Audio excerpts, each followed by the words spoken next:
Isaiah had a revelation of what Jesus went through when the sin of the world was laid on him.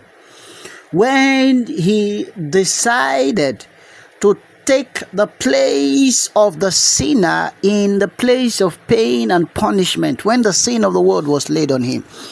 The Bible described him as a man of sorrow and an acquaintance with grief.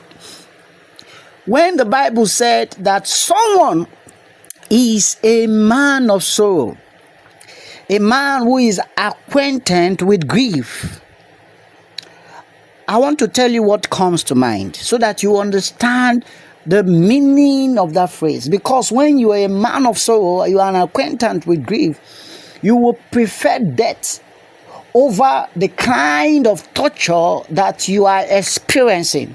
It means that you are experiencing such a terrible torture that you will wish for life.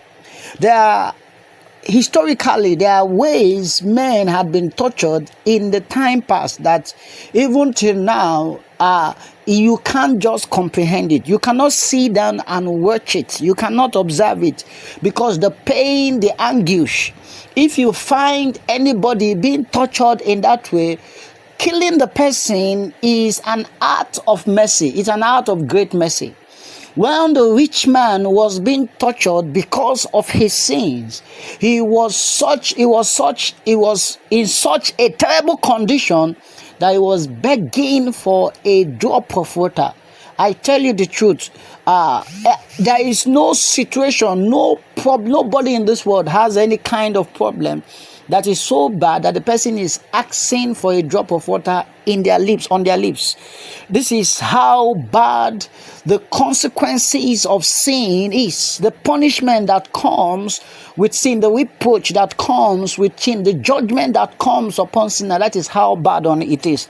When that judgment was upon Christ, Isaiah described him as a man of sorrow and an acquaintance with grief. Let me tell you other times where somebody is described in that manner. Have you heard about flaying? Flaying is a way people punish criminals in the time past, people who have committed grave sin or grave offenses.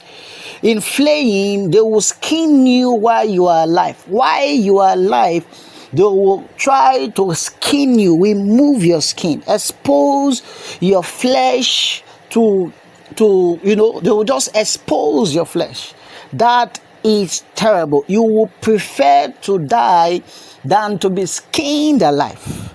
There are so many other means through which people were punished, were executed, and why the people who are passing through this execution or who are experiencing this punishment or this kind of affliction, they are described during their moment of anguish and pain. They are described as men of sorrow and acquaintance with grief, because the situation that they were in at that moment is worse than death.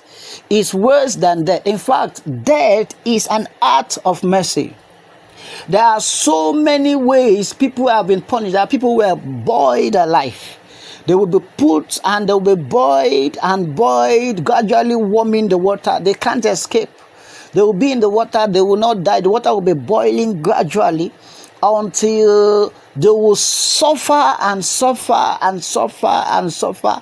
There were so many ways people were punished. Were executed. And while they are suffering, they were meant to suffer for a very long time.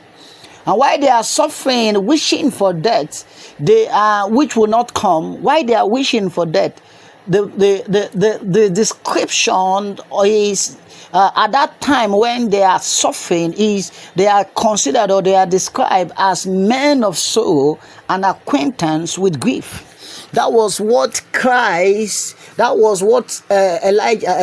Isaiah saw when he saw Christ. When he had that revelation in Isaiah chapter 53, he said when the judgment of sinners was upon Christ, he was described as a man of sorrow and an acquaintance with grief. I tell you the truth. The reason Christ wants to substitute you, want to take your place, is because you are not able to endure, to pass through the pain and the punishment or the judgment on sinners. You are not able to endure it. You will not be able to endure it. The pain, the judgment that comes on sinners, you are not able to endure. That is the truth. You are not able to endure. You are not able to endure. If you are able, Christ wouldn't come to take your place. He wouldn't come to deliver you. He wouldn't come to set you free. Christ came to set us free from the condemnation, from the judgment that has been ordained for all sinners.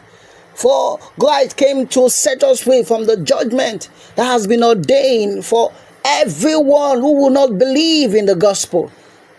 Christ came to set us free from that judgment. I don't know why you have refused to believe in Jesus. I do not know why you have refused to accept salvation. I do not know why you have insisted on being condemned. I do not know why you want to remain condemned. A time is coming when you can't believe the gospel anymore. A time is coming when you can no longer be saved from the condemnation, from the judgment that is coming. God wants you to be saved now. God wants you to be delivered now. Bible says today, now when you hear his voice, do not harden your heart. Do not harden your heart. The judgment of sinners is so terrible that when it was on Christ, the Bible described Christ as a man of sorrow and an acquaintance with grief. That was how bad the judgment on sinners was on Christ. Don't wait to experience it. Believe in the gospel. Believe in Jesus today. If you want to give your heart to Jesus, I will be glad to pray for you. WhatsApp me on +234 802596 8171. I'll be glad to pray for you. I believe that the Lord is going to save you. Bible says, for whosoever shall call upon the name of the Lord shall be saved. They shall be saved from the damnation that is coming, from the judgment that is coming on all sinners. I tell you, no one is going to escape it. Bible says, hand joined to hands. No sinner will escape their judgment. No sinner. And I pray that you will believe in the gospel today. WhatsApp me, call me, text me. I will be willing, I will be ready to pray for you. God bless you. I am Pastor Promise Ibe.